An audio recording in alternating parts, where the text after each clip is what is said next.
Shalom, welcome to the Jewish Task Force, J.T.F. I'm Chaim ben Pesach, and we have another program with the great David ben Moshe.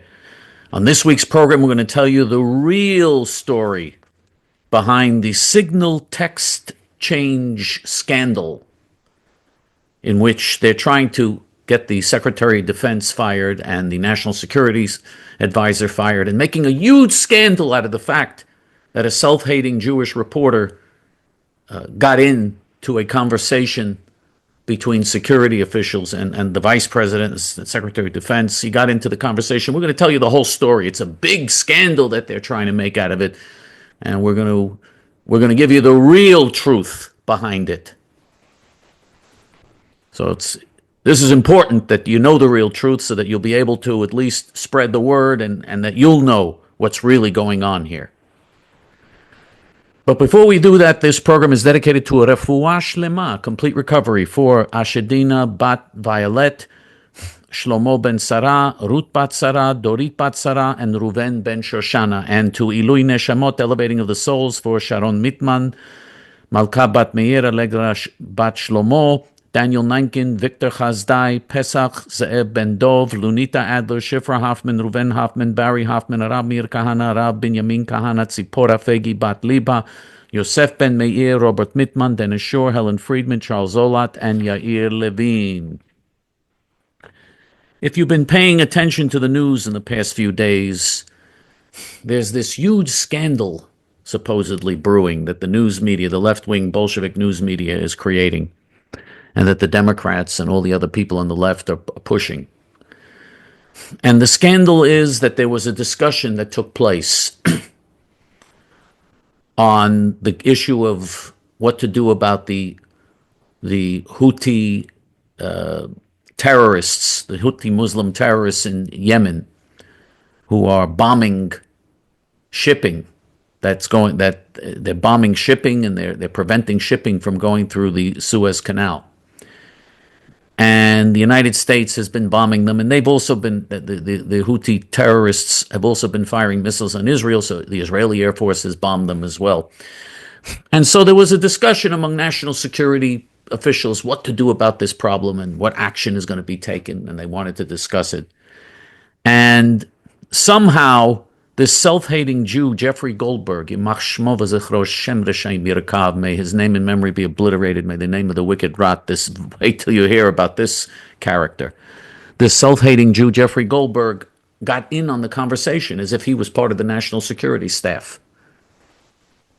And so he reported, so the fact that he was in on the conversation, they're saying, wow, you have a national security conversation, you have a reporter there coming in on the conversation?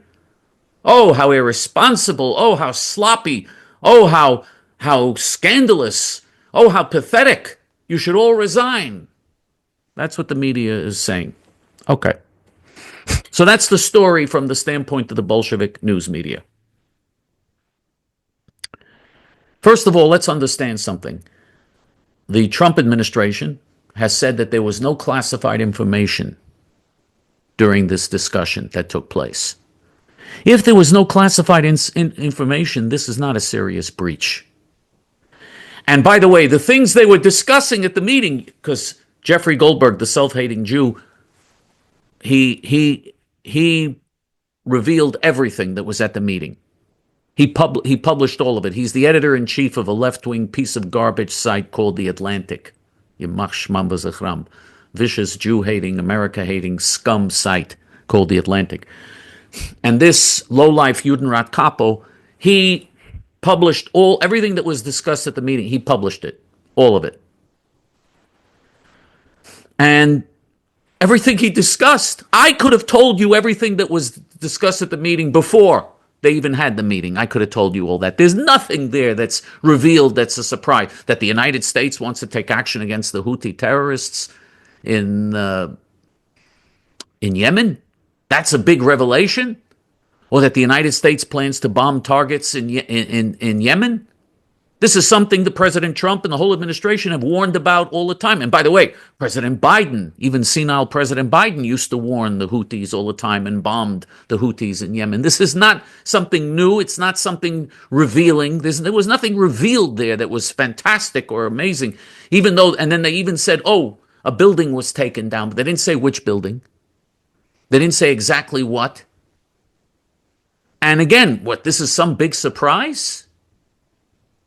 What's the big surprise here? What's the big security problem here?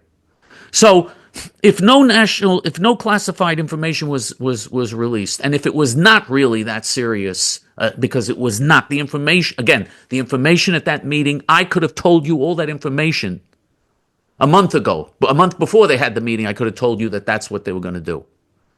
Exactly what they did is, I could have told you, I knew all of that before they ever had the meeting, and anyone who ever follows this knows that before the meeting.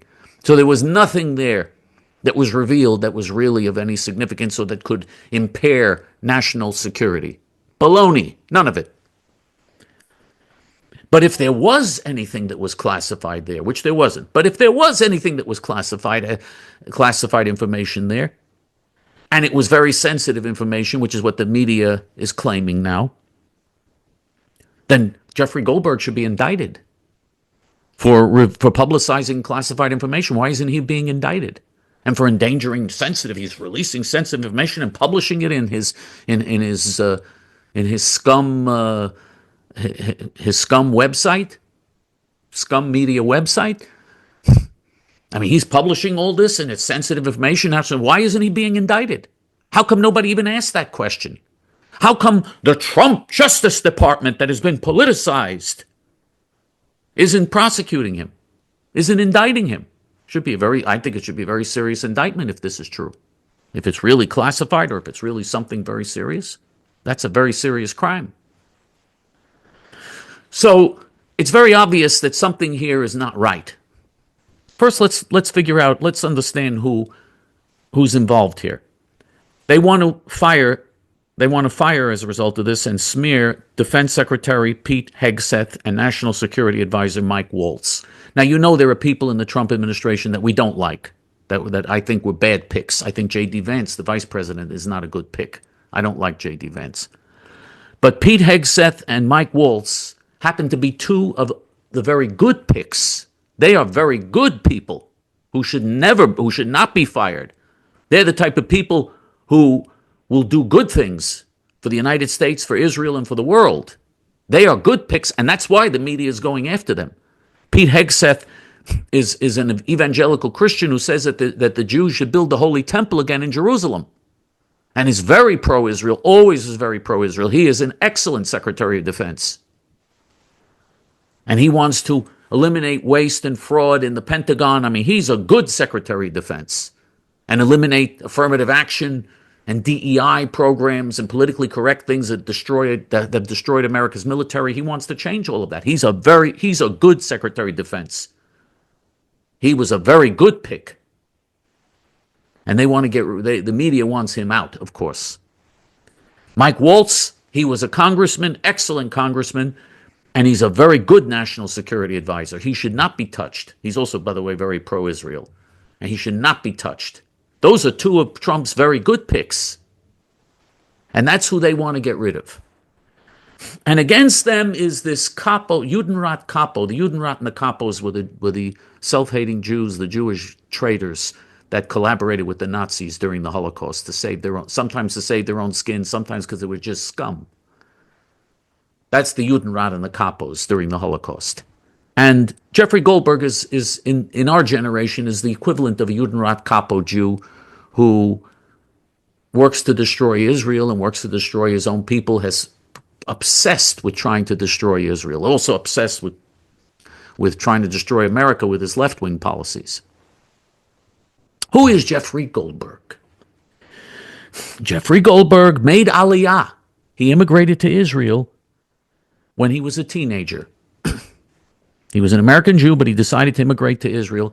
Now, he was unusual because the overwhelming majority of American Jews who immigrate to Israel are right-wing Zionists, are good right-wing Zionists, are good Jews. That's why they go to Israel. But you have a small minority that for crazy socialist, crazy reasons, whatever their reason are, they decide they want to move to Israel and become part of a kibbutz or some other crazy thing. You have a small minority of Jews who immigrate to Israel who are left-wing scum. Jeffrey Goldberg is an example. He was left-wing scum. He made Aliyah. He was in the Israeli army. And one of his jobs was to guard over PLO terrorists that they captured. It's insane that the Israeli army captures. They should instantly kill all Arab terrorists. But he was guarding over PLO terrorists and became became very good friends with one of the PLO terrorists, and together with him later on worked against Israel. And he also worked for the left-wing Jerusalem Post, which at one time was called the Palestine Post. That should be its true name. He worked for the left-wing Jerusalem Post, a disgusting publication, evil, vicious, disgusting publication of Judenrat Kapos.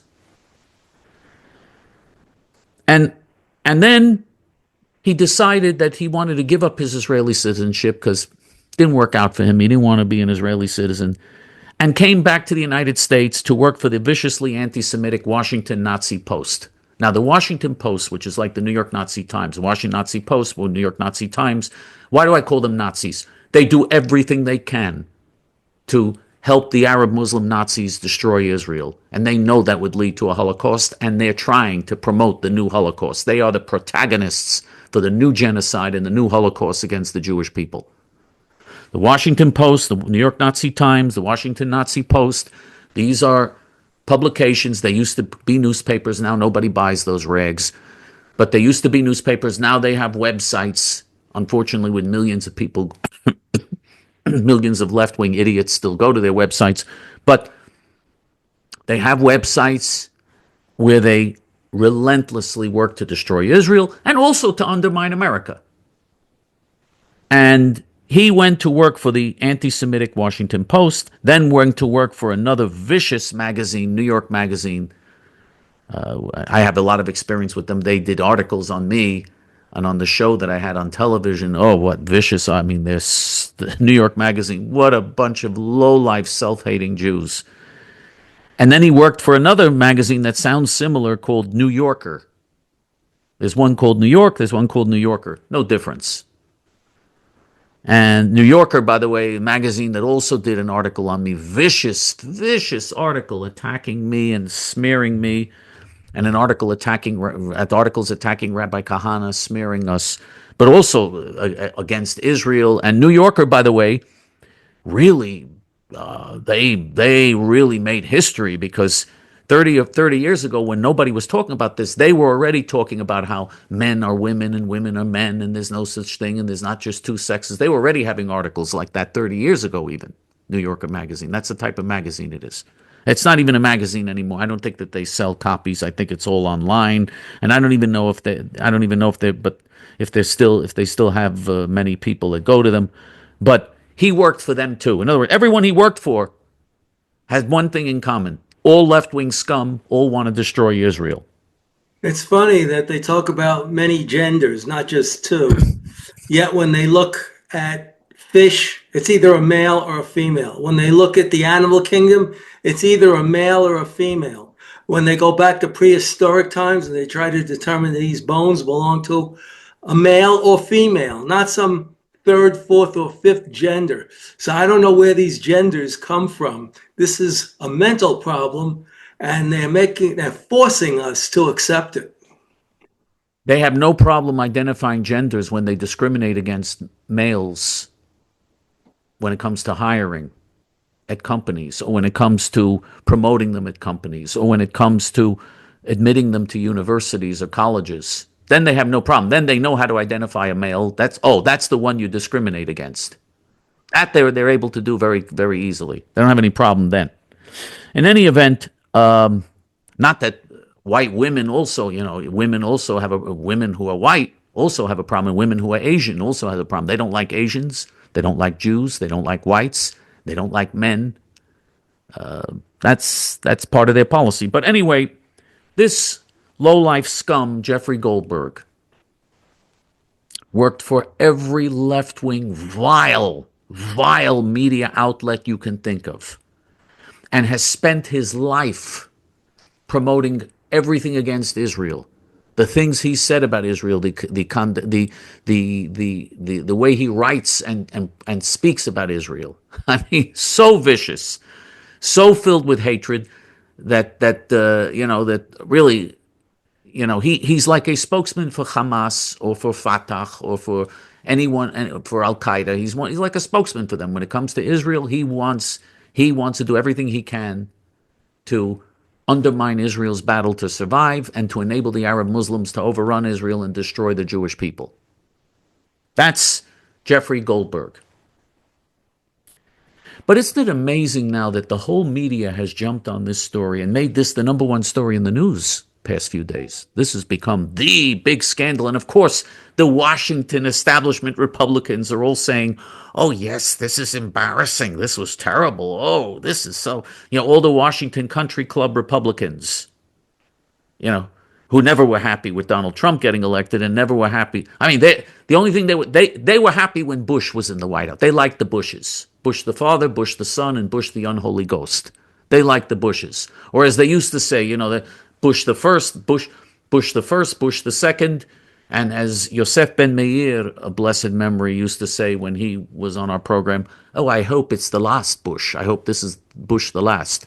But anyway, that they were happy with.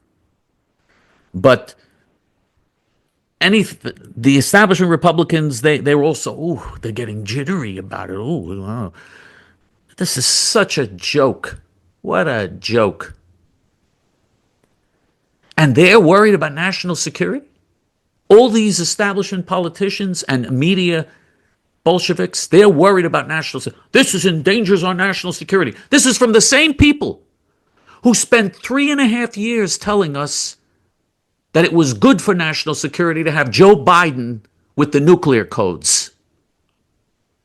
These are the people for 3.5 years who covered up for Joe Biden until the debate that he had in June of I think it was June of 2024. 3.5 years into his presidency, he had a debate. Then the American people saw with their own eyes what it was, what they were covering up, and they couldn't cover it up and they couldn't hide it anymore. So they got rid of him. But for 3.5 years, they told us, oh, Biden, that's ridiculous to suggest there's something wrong with Biden. Biden is not senile at all. He's very sharp. Oh, he's as sharp as they come. He's an excellent president. We can trust him with the nuclear codes. They gave nuclear codes to a senile individual who had lost all of his mental faculties and who had the capacity to launch a nuclear war that could lead to the destruction of all of humanity, to launch a nuclear war that could lead to the deaths of billions of people. He had that power. Constitutionally, a president has the power to launch a nuclear war. President can do it. He's commander-in-chief. He can order it. And he had the nuclear codes to do it. And he had all of America's nuclear secrets. Joe Biden, who didn't remember who was president when he was vice president for 8 years, who several times deep into his presidency kept referring to himself as a senator. He thought he was still a senator. Who every time he finished on stage reading whatever they gave him, and even that he didn't read well, he would go like this. He was confused. He didn't know, where do I go now? Where do I go off stage? What do I do?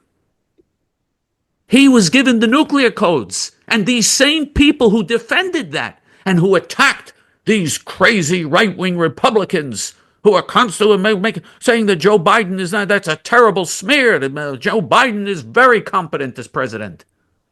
Joe Biden is more competent than Donald Trump.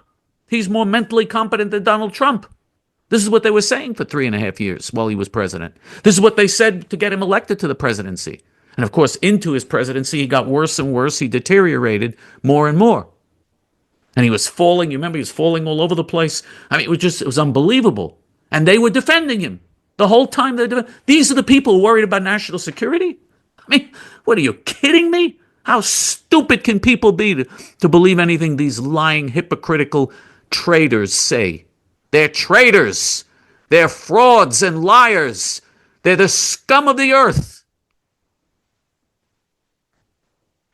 And these people are so interested in national security after they pulled the hoax of 3.5 years of Joe Biden as president that he can handle the presidency. After they pulled that one, deliberately lying and covering up for the American people. After that, they told us that, you know who would be good for national security to replace Joe Biden? Kamala Harris. She would be very good for national security. A complete moron.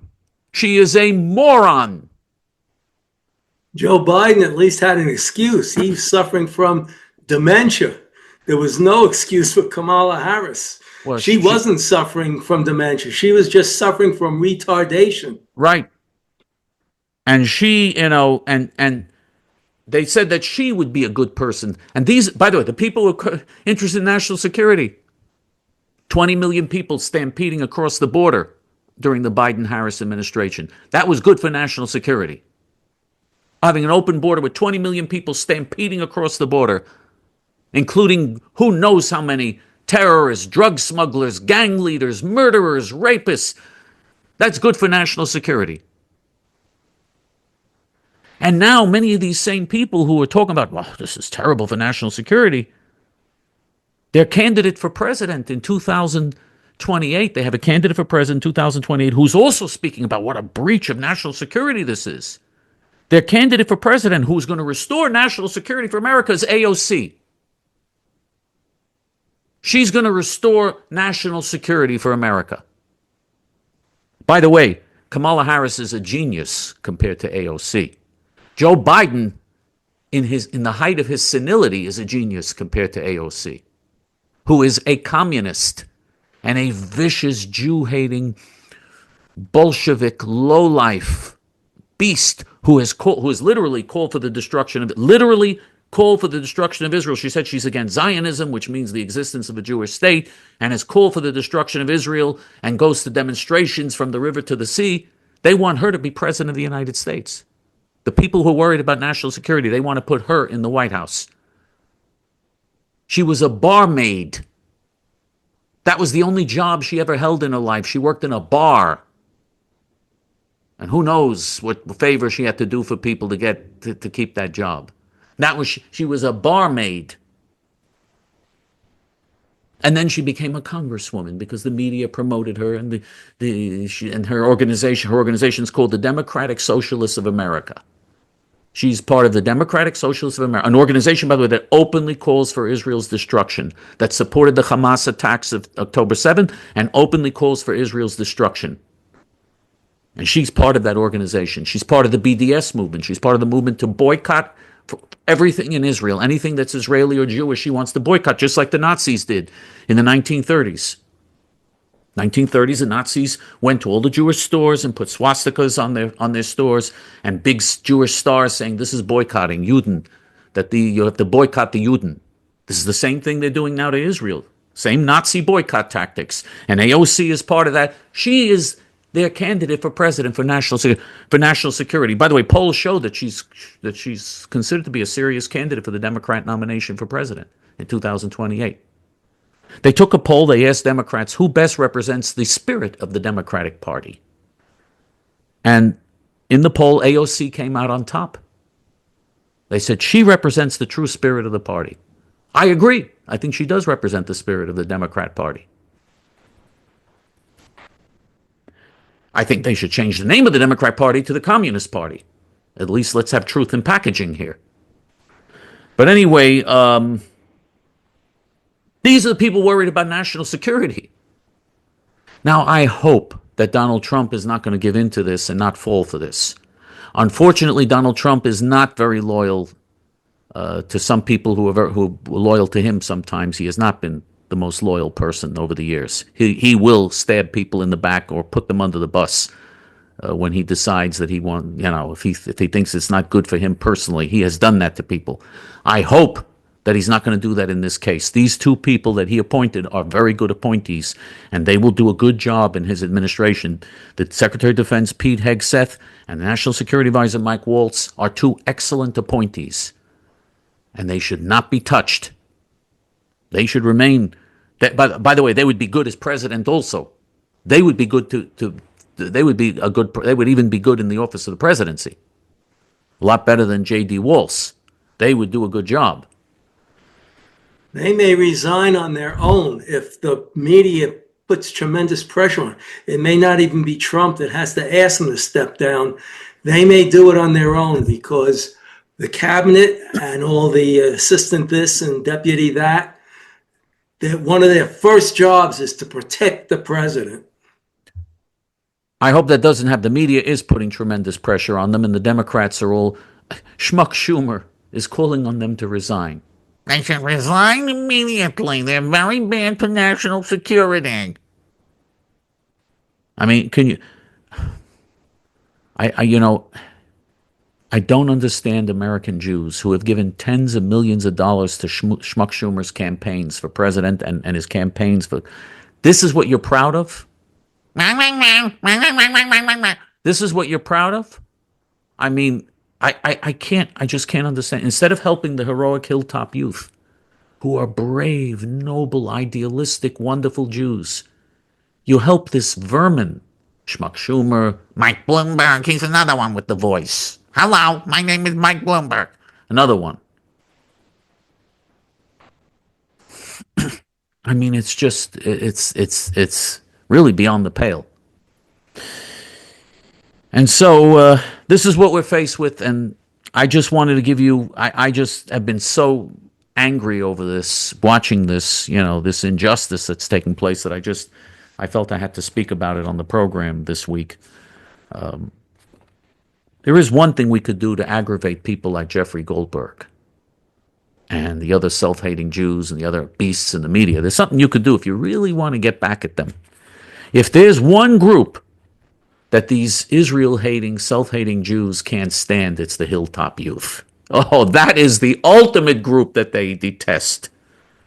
I mean, you help the Hilltop youth, that's the ultimate revenge against these self-hating Bolsheviks. Here's how you help the heroic Hilltop youth in Judea and Samaria prevent Jeffrey Goldberg and other self-hating traitors from creating a Palestinian state, even though there's no such thing as a Palestinian people, never was, never will be. But they want to create a state like that in the heartland of biblical Israel so that Israel will be indefensible, so Israel will be in boundaries that are 6 to 9 miles wide, suicide lines. If you want to prevent that, and you want to help the Hilltop youth so that Jeffrey Goldberg will die of a heart attack when he sees how strong the Hilltop youth have become, God willing, if you want to do, and he's devoted so much of his life to hurting Israel and promoting the Arab Nazis in Judea and Samaria, this is one way to get back at him, to really get back at him. That's the one group, more than anyone else, that he would not want you to help. The one group that he really detests. Because they are the polar opposite of him. He's a slimy, opportunistic, low-life prostitute. They are idealistic, noble, magnificent, sacrificing heroes. He's a cowardly, vile piece of human sludge. These are brave, noble pioneers fighting to save the Jewish people. Here's how you help the heroic Hilltop youth. You go to our Hebrew main page. If you want to do it online, you go to our Hebrew main page, which is hayamin.org, and there's a donate button in English. You click on the donate button, and you can very easily and conveniently, you can pick one of two options there. You can either make recurring monthly donations, or you can make a one-time donation. Both are very good. If you want to do recurring monthly donations, that's really excellent. What you do is you just click on the amount that you want to donate every month, and your credit card will automatically make that donation every month unless you stop it. Your credit card will make the donation once a month, whatever amount you choose, and you'll be helping the heroic Hilltop youth with the monthly donations. We all should have recurring monthly donations. It's a very good thing. That's one option. The other option there is to make a one-time donation, which of course you can also do on the site. Again, you just click on the donate button on top at hayamin.org, and you can do that very easily. That's one thing. Second thing, you should leave J.T.F. in your will, the Jewish Task Force, J.T.F. in your will. Leave support for the heroic Hilltop youth in your will. When you leave this world, you're leaving this world knowing that whatever you did in life, it's going to a very good purpose, a very good cause. And you just put Jewish Task Force, JTF, in your will with the, I guess you'd have to also add, I guess you'd also have to add our address in the will, whatever, you might have to get legal advice on what to do. I would assume you do. And you just put JTF in the will, and you're doing something very, very good. And very blessed. Now, if you want to make donations to the Hilltop Youth, not online, but through the regular mail, you just make checks and money orders out to JTF. You make it out to JTF, and you send it to our post office box, JTF P.O. Box 650327, Fresh Meadows, New York 11365. I just hope, God willing, that eventually the forces of good will get some power in this world and be able to defeat the forces of evil. Right now, the forces of evil are in control, as the prophets in the Bible warned us that this would be before the redemption. This is the way this world is until God decides eventually at the end of days to change that situation. But until then, the forces of evil are running this world, and we have to do everything we can to do good and fight for good and prevent the forces of evil from hurting the good people and from hurting the good causes and the good values that we care about. That's our role in this world. And that's what we in JTF try to help you to do by helping the heroic Hilltop Youth. David? Well, it looks like evil wins most of the time unless good is very, very careful. Ashadina and I, we go to the gym almost every morning. Well, I go to the gym every morning. She goes almost every morning on weekday mornings. And she suffers from occasional sciatica. So after about 5 minutes in the gym on Monday, she said she couldn't do anymore. And she asked, would you like to go out to eat? So I said, okay. And we went to the local diner. And the bill for the breakfasts, 2 breakfasts, $40. The only thing extra, you order like I'll take number 1 or number 3, the specials, the things that are all combined to make a meal. The only thing extra we ordered was, Chaim, don't roll your eyes. I ordered a Pepsi, and Ashadina ordered a coffee, and that came to $40 for 2 breakfasts and 2 drinks. And I want you to know, I only drink about a third of the Pepsi. I don't drink it all anymore, just to wet my throat while I'm eating. I guess I could have water. It would certainly be a lot healthier. Not only that, the Pepsi makes you more thirsty. Doesn't quench it. You're right, it does. But when it goes down your throat, it's cold and it's bubbly, and the bubbles tickle your throat. And in the short term, it quenches your thirst a little better. Makes you very thirsty and gives you a dry mouth and everything, all the things that cause tooth decay, a nightmare. And of course, as you know, the sugar clogs the arteries. It's very, very unhealthy. Very, very bad. Water is the best thing to quench thirst and the best thing to drink. Anyway. I can't argue with that. You're right. However, I don't have to worry about tooth decay. All my teeth are capped. Almost all are root canals. You have to worry about gum decay, though. Yes. If you have dry mouth, that causes gum decay, too. You can have problems still. You can still have problems. We always have to be mindful of our health. Always. Yeah, I've had 24 root canals. Wow. So $40 for eating out plus tax. And it made me think back to when my mother used to take me to Horn and Hardart back in the mid-1950s. Horn and Hardart was started by Mr. Horn and Mr. Hardart in Philadelphia, and they branched out. One would stay in Philadelphia and run those restaurants. One came to New York and ran the restaurants here, but they were automats. There'd be sandwiches in these little boxes, and you'd come in and maybe give the woman there a quarter, and she'd give you 5 nickels because everything was in nickels. A cup of coffee was a nickel. A sandwich was about 3 nickels. And you put the 3 nickels in, and you open the door, and you can grab a sandwich. And I want to make it clear, by the way, I want to make it clear here that this is, Horn and Hardart was not kosher. And eating, we certainly in JTF, the JTF policy is not to encourage Jews to eat anything that's not kosher. That's bad. I mean, we shouldn't be eating things that aren't kosher. And especially in this day and age, it's easy to eat kosher, only kosher food. But anyway, go ahead. So they opened up a series of restaurants all over New York and Philadelphia. One about a mile from my house, and my mother would take me there. And Jimmy, do you remember the Big Horn and Heart on Northern Boulevard? It was a huge restaurant. It was never full, even at meal times. And so the bill came, and it was less than $2 for the two of us. Of course, in those days, I was a little boy. I had my Coke or Pepsi, whatever they had. My mother had her coffee with it. And with tip, the meal cost us $2. Compare that to the $40 Asher Dean and I just paid. Horn and Hanat was actually, if you were not Jewish, it was a good place to eat. If you were Jewish, there were things you could eat. You didn't have to have sausage or bacon. You could have pancakes. No, you can't. No, you can't? No, because the utensils are not kosher. No, you can't. You can't. You can't eat there. You can't eat there. No. Uh-oh. Well, I'm using it to compare $2 versus $40. And Horn and Hanat had top quality food.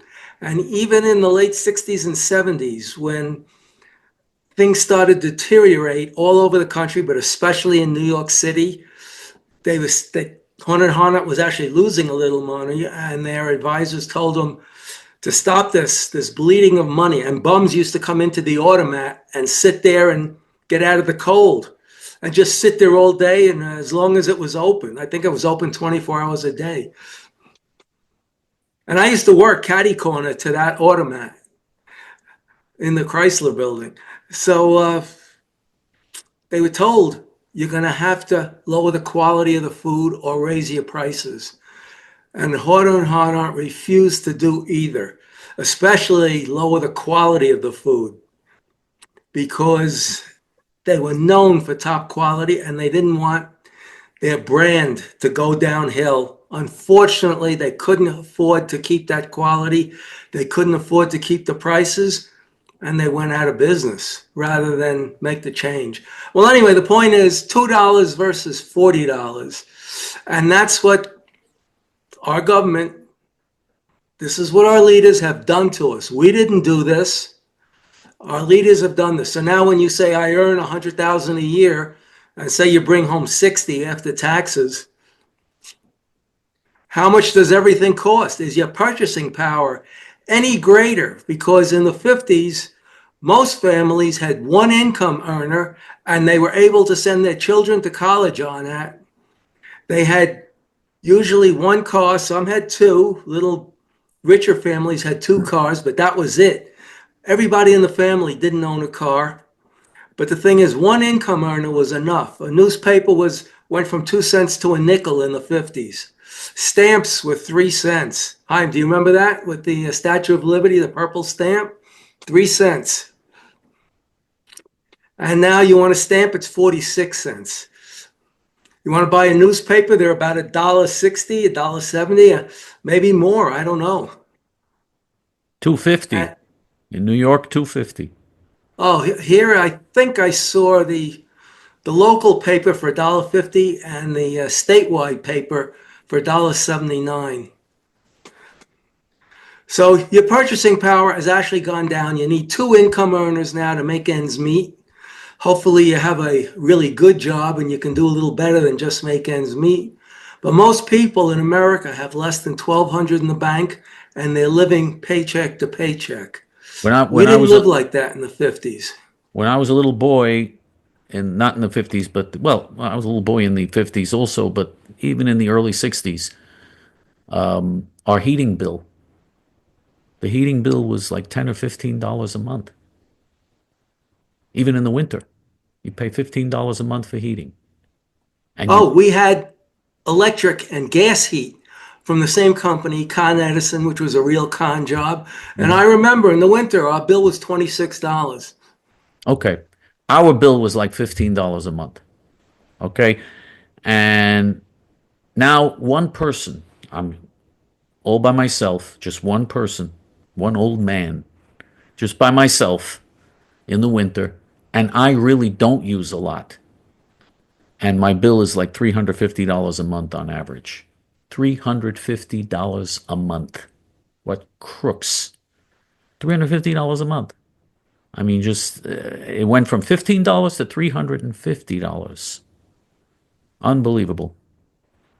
Out here, our bill for gas and electric is about $225 in the winter and about $275 in the summer because your air conditioning is on all the time. And we have 2 central air conditioners. Yeah, but you have a much larger house than me.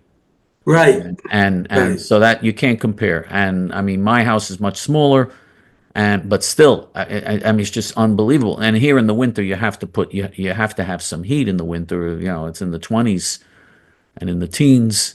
You know, I would die if I didn't have some heat. And believe me, I'd rather not. I wish I didn't have to, because I want to send all the money to I send all of my money to Hilltop Youth, so I don't want to have to pay. But I literally wod freeze to death here. I mean, that's literally what would happen. It is so cold here in the winter, and it's just another example. It's just, I mean, I could give so many examples.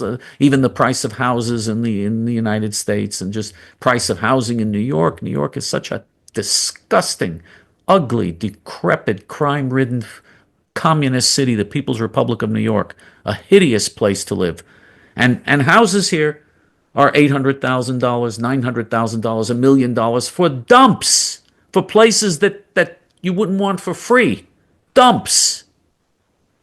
And, when we bought our house in 1968, not 1950s, 1968, it was $24,000. $24,000 in 1968. Okay? So, I mean, well, you know that it's not a fancy house if it's going to be $24,000, but still, the house was in better shape than most houses are now, because you had this old Italian builders. You remember the Italians used to build the houses in New York. Most of the builders in those days were Italians. The Irish were the police, the firemen, and you had the Italian builders. And believe me, the city was much better run when that was the case. And the Italians build good houses. They're very good. They are really talented builders. I mean, so the houses were rock solid and everything else. And $24,000 for a house. And that was considered expensive nationally. That was considered expensive. New York was always more expensive than the rest of the country. And you had to get, we had to get a mortgage. We couldn't afford $24,000. We couldn't afford $24,000. We had to get a mortgage. And you had to pay for the mortgage, because my parents were not money hungry people who cared. My parents were very idealistic people who didn't care about money and didn't care, So they didn't earn huge amounts, because they didn't kill themselves just to make another dollar. And they just made enough to survive. And now houses, you have houses here, I couldn't believe it, that are $1 million in bad neighborhoods. In bad neighborhoods. There are houses selling here for $900,000, $1 million. You can't buy a house in New York anymore unless you're really wealthy. You can't. It's just unbelievable. Unbelievable. Well, Chaim, you were over my house once, so you saw what it looked like.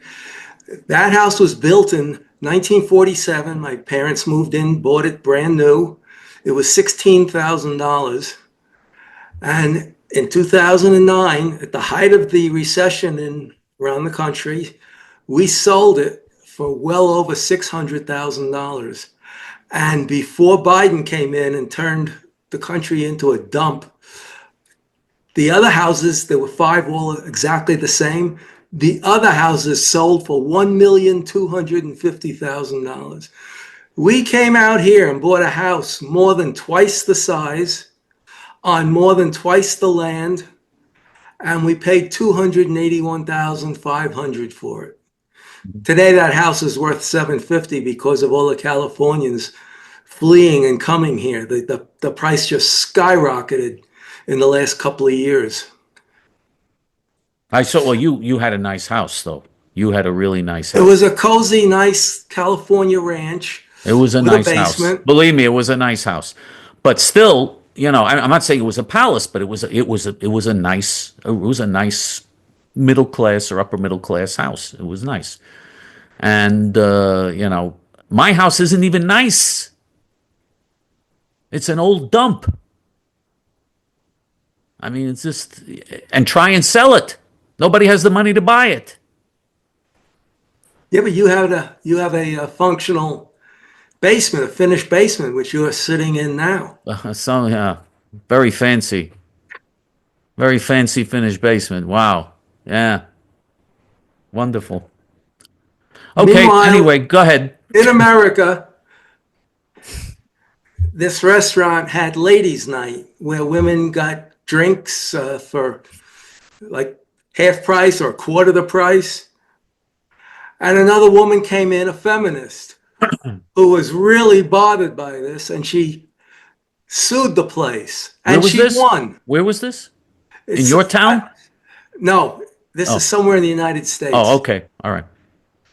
They didn't give the right. names or... So she sued and won.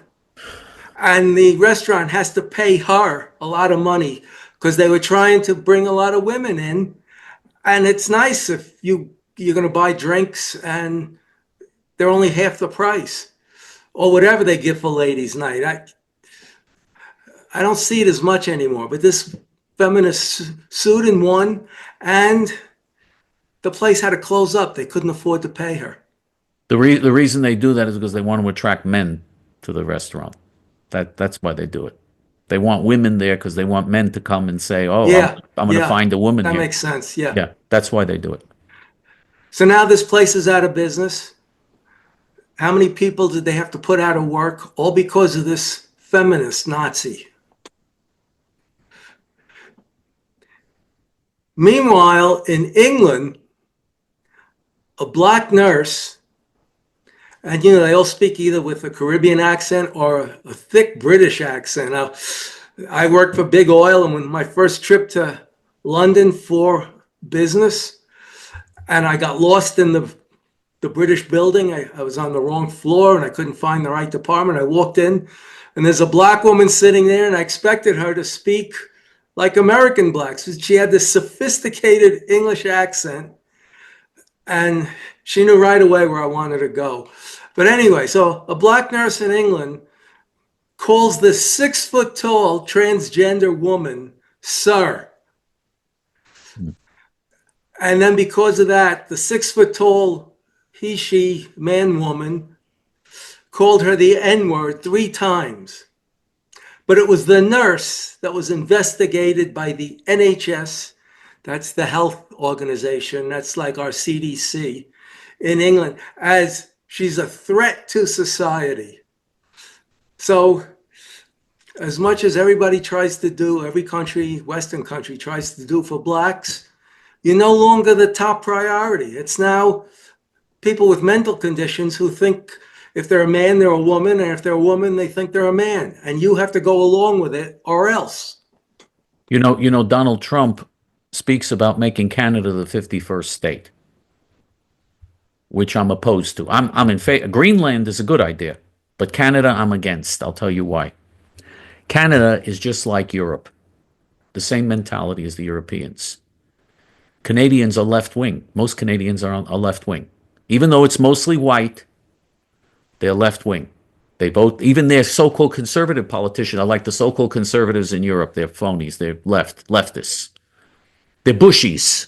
Let's put it that way. They're like the Bushies, the Bush Republicans. That's the conservatives. That's the right-wing Canadians. So most Canadian, and I'm not saying there aren't. Of course, I'm sure we're going to get some Canadians probably that watch this that might be offended. There might be Canadians who are good people. I'm sure there are, but most Canadians are left-wing. I'm sorry. It's just a fact. And I don't think the United States would benefit by adding a European-type country like Canada into making it part of the United States. But anyway, just to show you how crazy, because you're mentioning the transgender, did you know that in Canada, for years now, you can go to prison if you don't refer to a transgender person the way they want to be referred to? You can go to prison for that. Do you know that people have been tried? I don't know of anybody getting a prison term, but on the books, they can technically get a prison term, but they've been getting fines. They've been convicted of saying sir or madam or whatever when they're supposed to be saying whatever they're supposed to say. I don't know. I guess people don't even say madam anymore. You see how old I am. But whatever they're going to say, you can go to prison for that in Canada for years now. They have prison sentences for not calling a transgender. This is when I speak about transgender. Let me make this clear so people understand what we're talking about. We're talking about men here, in most cases, men with a male body, male organs, 100% male, who insist upon being referred to as women. And if you don't call them a woman, if you in any way infer that they're still men, you can go to prison in Canada. I mean, is that a sane place, or is that a mental asylum? Just asking. I don't know. I don't know the answer. Just asking. Is that sane, or is that a lunatic asylum? Well, I think I told this story maybe a year ago, that a man-woman went to the doctor, and the doctor called him sir. And he said, "It's ma'am. Don't call me sir, it's ma'am." So the doctor told him, "Ma'am, you have prostate cancer." Yeah. No. Okay, well, once again, in America, we have the new Snow White, who isn't white anymore. She's Colombian. And the movie is tanking. First of all, what's her name? Rachel Ziegler. She's blasting Disney. She's a media nightmare for the company. But she's blasting Disney. She's blasting the original Snow White, which was a classic. Disney risked everything to do a feature-length animated movie. And of course, it was a great success because it was so well done. But she's blasting it as not being all-inclusive. Well, in those days, the country wasn't all-inclusive, which is why we came so far in such a short time. If you were in the way, you were pushed to the side. And it was progress above everything. Progress and optimism. Well, they came out with a black version of Snow White back in the 30s. Snow White, of course, was Disney, and the black version was actually by a Jewish company, Max Fleischer, and his brother Dave, but mostly Max Fleischer. He was an inventor and an animator. And they came out with Coal Black and the Seven Dwarfs. So there was the same story. It was just done with black characters. So you have that. So everything was segregated in this country back then. The military was segregated. The only time you would see black sailors mixing, it was on ships, and they would be the people that clean the ships, and the men who served the meals, especially to the officers, they were like assistants to the officers. And it was Harry Truman that integrated the military. Now, Saturday night, we had some people over. He's an Elvis impersonator, and his wife performs too. She's not the singer he is. He's the star of the show. And he has a great speaking voice, so he narrated Ashadina's Las Vegas shows. Normally I do the narration, but my voice is a little monotone. He was great as the narrator. So we're very close. They come over at least twice a month on the weekends. And Ashadina asked them, because we talk politics half the night and religion. And she asked them, and this was brilliant.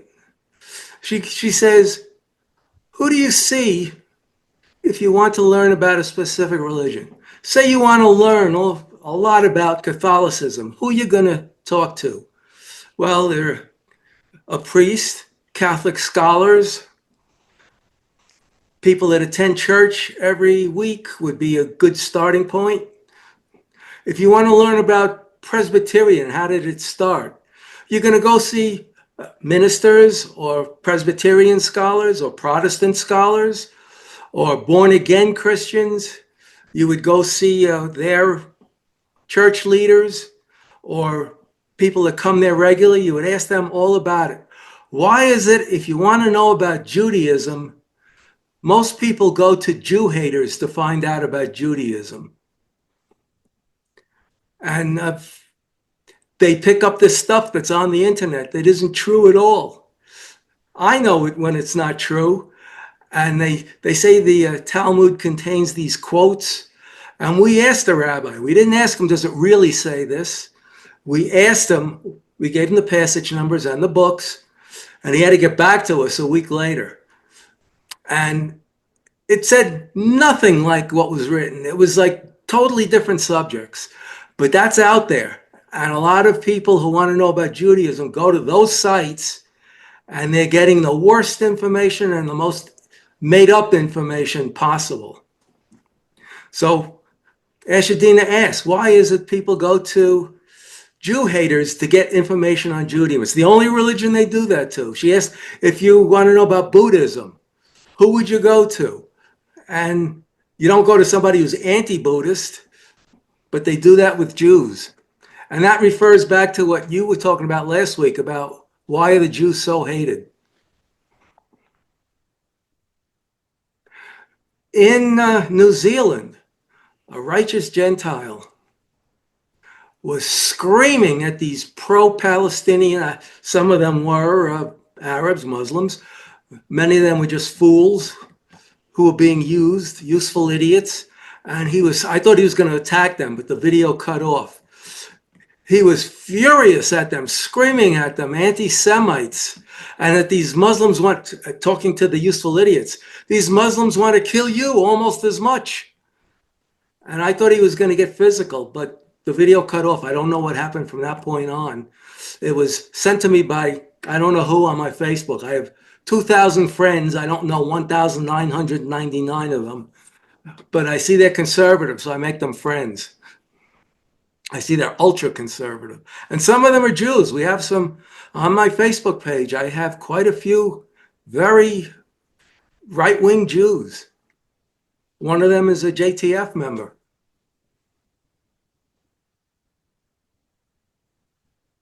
And I have this. I'm sure you all remember the movie Miracle on 34th Street from 1947 with John Payne, Maureen O'Hara, and Edmund Gwenn. And if you remember, at the end, there's a court case. And John Payne is the defense attorney, and he's trying to prove Kris Kringle is not insane. And so the post office, for some reason, sends him bag after bag after bag of all the Santa Claus letters to the courthouse. And so to start his case on the last day, he reads how efficient the post office is, how it did over $1 billion in business this year. And it tells the judge in the court that this shows an organization that is highly efficient, makes a good profit, and it's illegal to willfully misdirect mail. You want to know what the post office is today? I order table tennis equipment for a lot of the table tennis players because when I put a racket together, it's almost as nice as if it's professionally cut on a machine. So I even do it for one of the diamonds. You remember the diamonds, Little Darlin', from late 56 into 57? It was like a signature song of the 50s. He also later in 59 was one of the founding members of the Four Preps. He's still alive? He's still alive? Yeah, he has to tape the handle so that his handle on the racket is like this thick. Because he was like in his 30s in the 50s, wasn't he? He was probably in his mid-20s, late 20s. I think he was in his 30s in the 50s. I think he was. And they did that song as a joke to make fun of rock and roll. But when it became a monster hit, they went with the flow. Right. Okay. Anyway. They also recorded The Stroll. Okay. And most people have no idea what we're talking about. But anyway, okay. Well, I would sing it, but you'd never understand what the song is. I have no voice. Little Darling. I'm the opposite of my wife. Yeah. She's top tier and I'm bottom tier. Wah, wah, wah, wah. Right? They had that in the song? Yeah. Oh, I couldn't A stand it. little darling. Oh, I Boop, wait. boop, Oh, she oh, was I a hate little that. darling. I hate that music. But anyway, go ahead. I know you like the music. I can't stand that. I can't stand the wah, wah, wah. I know they think it's funny, but I don't know, don't like the music. But anyway, go ahead. And he's one of the 4 preps who, for the adults, recorded 26 Miles to Santa Catalina. So every time I meet him in the supermarket, I come up behind him and go, "Sir, how far is it to Santa Catalina?" Well, anyway, he plays table tennis. And yes, he's got problems, neuropathy. He can't even close his hands all the way. So he makes the racket handle about 3 inches thick. Hmm. And I put his racket together for him. So I have to order the equipment and they pay me back after I put it all together for them.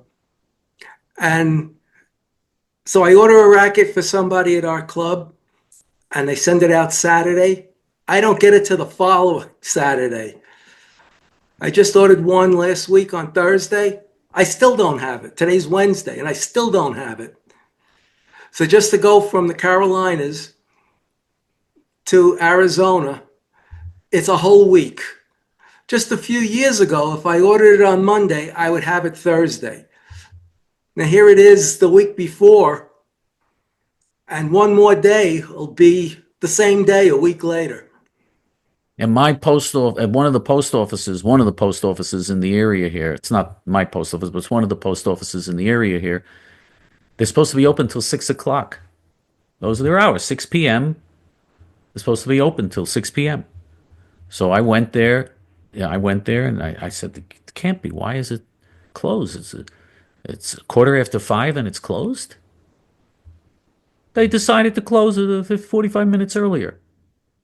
I couldn't believe this. And then a couple of months later, it happened to me again. This was a half hour, 45 minutes, and then the second time was a half hour before closing time I got there. I mean,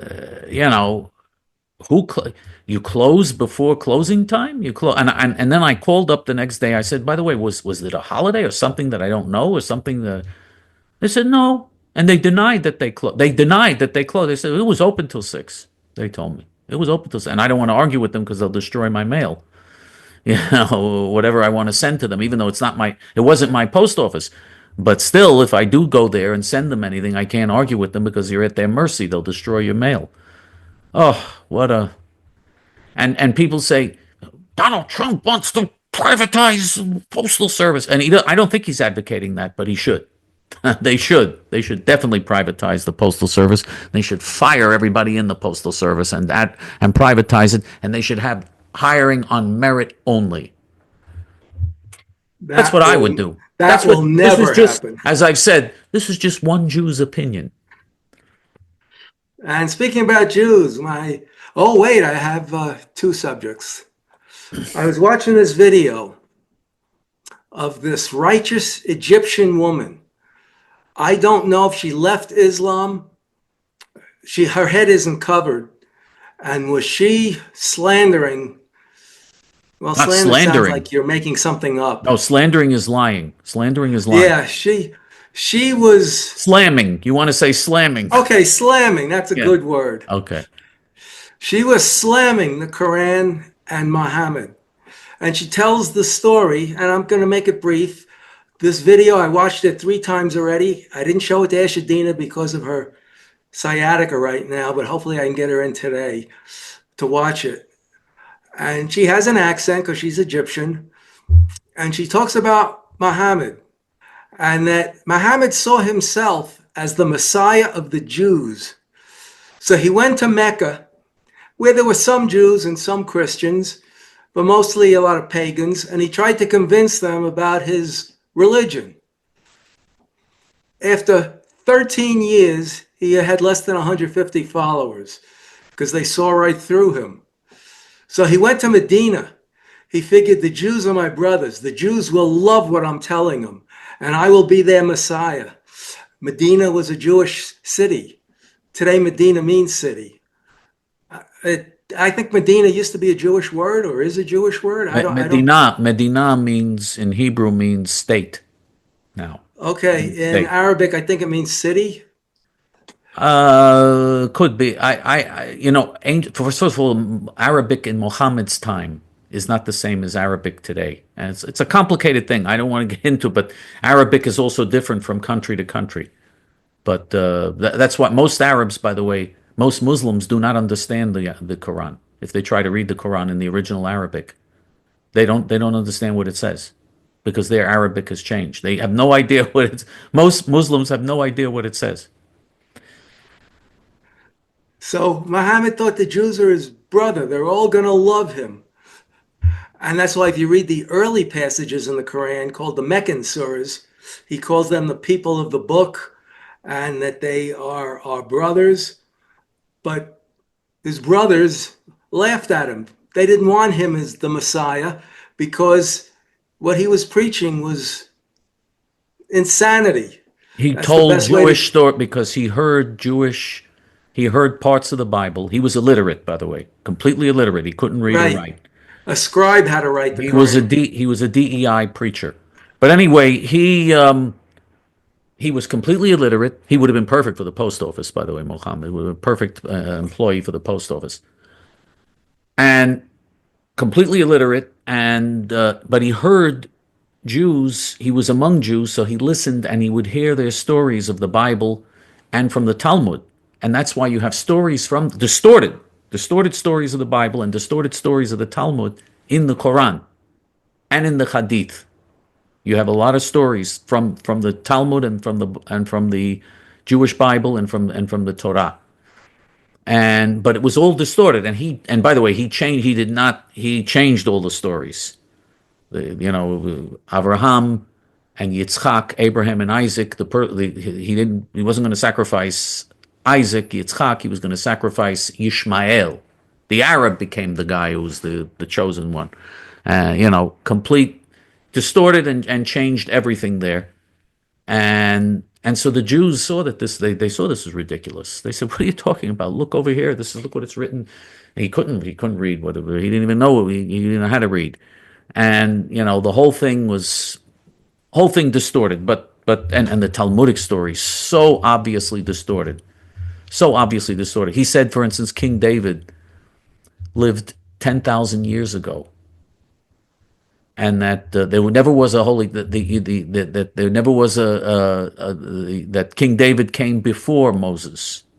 And I mean, I could go on and on, just things ridiculous that are reproduced, by the way, in the Quran and in the Hadith. You see all these ridiculous stories. You know what this would be like? This would be like somebody saying that Obama was president before George Washington. That type of distortion of history and just ridiculous stuff on that level. And that is reproduced into the Quran and the Hadith. And this we must believe because the Prophet, this shows what a genius he was. He didn't even know how to read, and look at the brilliant Quran that he writes. What a genius. This is what they preach. Allah gave him this incredible, it was just amazing what Allah did for him. This is anyway, sorry, go ahead. No. So this woman went on to say that, so he turned on the Jews and he turned on the Christians, and they attacked Mecca eventually and converted everybody through force. They didn't convert the Jews. They killed them. They slaughtered them. Well, I was going to get to that. Yeah, he Jews beheaded and Christians them. were killed. Yeah. But mostly Jews because they laughed at him. And he would chop their heads off, throw the bodies in a pit, and walk over and spit on the bodies. And this was Islam. And the thing is, Islam preaches that Muslims and Jews are not equal. Jews are apes and pigs. And which is this is what the woman said, which is why they can never make peace with us, with the Jews, because they would admit that Muhammad told lies the whole time, and that the Jews are, well, she didn't say better than us, but she said equal to us. So we can never make peace with it because it'll prove the whole Quran is a lie. And here's one of those stories you were talking about. And women not listening to the show, don't blame me. This is what Islam preaches. You know the story of Adam and Eve in the Bible, in Genesis. Well, the Quran interpreted a little different. Eve made the tree bleed, which is why women bleed and are stupid. That's in Islam. And that's a distortion of the Bible. Also says women are going to hell because they always complain. I wonder why Muslim women would complain. They have such a wonderful life. Why would they complain? It's everything's so wonderful under Islam. Why are they complaining? I never understood that. They have such a beautiful life in the Muslim world. They're complaining. And something you said last week, this woman said too. She said, Muslims hate everybody that's a non-Muslim. And she said, more than that, they hate themselves and they hate each other, which is why Muslims kill more Muslims than anyone else. Millions have been killed in the 20th century and the 21st century by each other, at each other's hands. She said it's a horrible religion. And she said that, well, she just said that they could never make peace with Jews or Christians because, Muhammad's last words were, there's a Jew or a Christian behind that rock, kill him. There's a Jew or a Christian behind that tree, kill him. Those are his death words.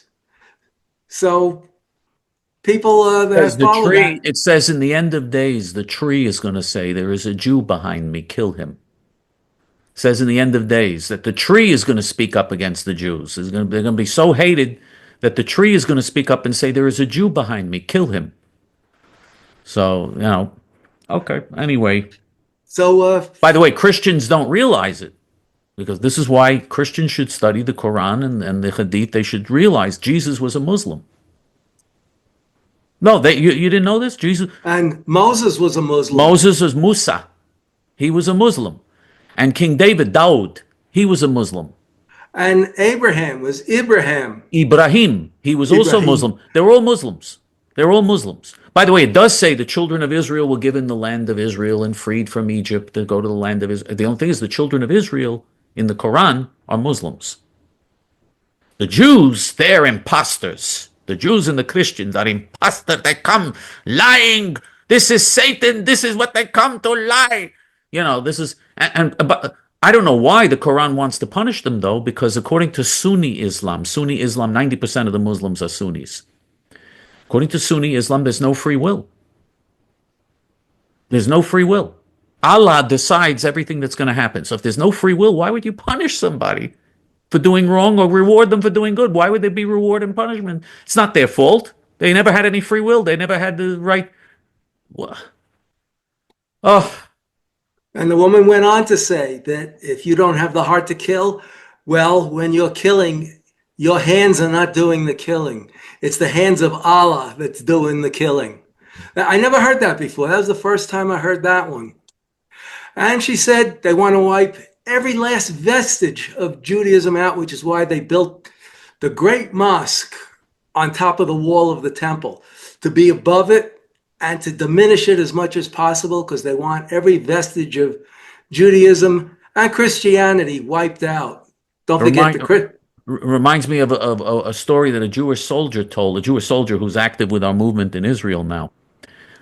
He's active also with the Hilltop youth. Jewish soldier, there was a Muslim, and the Muslim, he caught the Muslim, and the Muslim was explaining to him that we don't have free will. A Muslim terrorist. The Muslim was explaining to me, we don't have free. He wanted, first, he didn't kill him immediately because he wanted to get information out of him where the other Muslim terrorists were.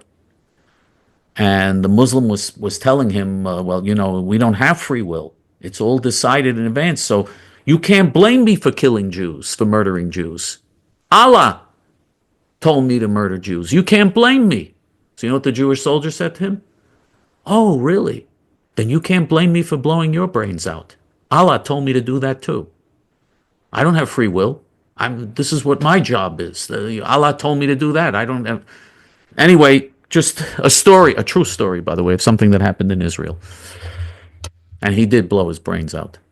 I have another story. In a tank, an Israeli tank, a Muslim gave up. He put his hands up And all the people in the tank except one wanted to go out and accept his surrender. And the head of the tank, who is a telephone friend of Ashadina and myself, he told them, don't go out there. He went out there with a submachine gun and cut the guy in half. Okay, my last topic. Charles Scheffler.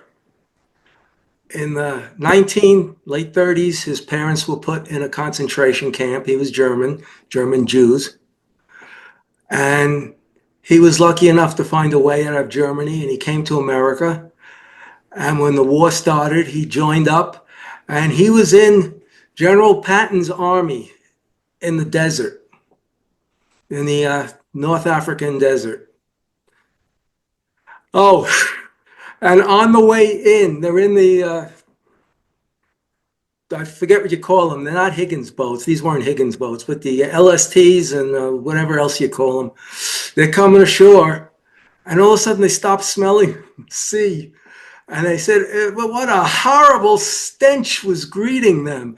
They couldn't believe it. It was the stench from the town there where the Arabs were. And he couldn't understand how people live like that in such squalor and poverty that they don't even seem to have sanitation. He said the stink was enough to knock you over. It was enough to make your stomach get nauseous. Well, anyway, he's fighting in Patton's army, and they're heading east, while the British army is heading west to catch the Germans in between them. And they're just about getting rid of the Germans in North Africa. It's just almost over, but not quite. And he comes across these 15 German prisoners with their hands up, and they say to him, comrade, comrade. And he sees their young kids. They're scared like he's scared. So they were young German soldiers, afraid. One soldier with an automatic weapon was enough to walk them back to battalion headquarters. So he volunteers, and he's got an automatic weapon with him. And the battalion headquarters is at least 10 minutes away. And he's back in a minute. And then some of them ask, how did you do it? How'd you go to headquarters and come back in a minute? Then they realize what he did. He shot them all down. He murdered them all. He killed them all. He killed them. He killed them all. He didn't murder them. He killed them. He killed them all. Because, well, I told you, his parents were in concentration camp. And the lieutenant started to grab for his pistol. He was going to shoot the guy when one of the other soldiers told him, sir, this man is Jewish. You'll have to excuse him. And they did. Now, I don't know if the lieutenant wanted to excuse him, but he realized we need every man we could possibly get. So no charges, nothing. But it was the guy that said he's Jewish that saved his life. And that's it. That's all I have. Okay. Well, this was a long, I think it was a pretty long show we did today, right? Yeah. Yeah. Okay, good. In your heart, you know we're right. And in your guts, you know they're nuts. For J.T.F. until next week, and for David Ben Moshe, shalom.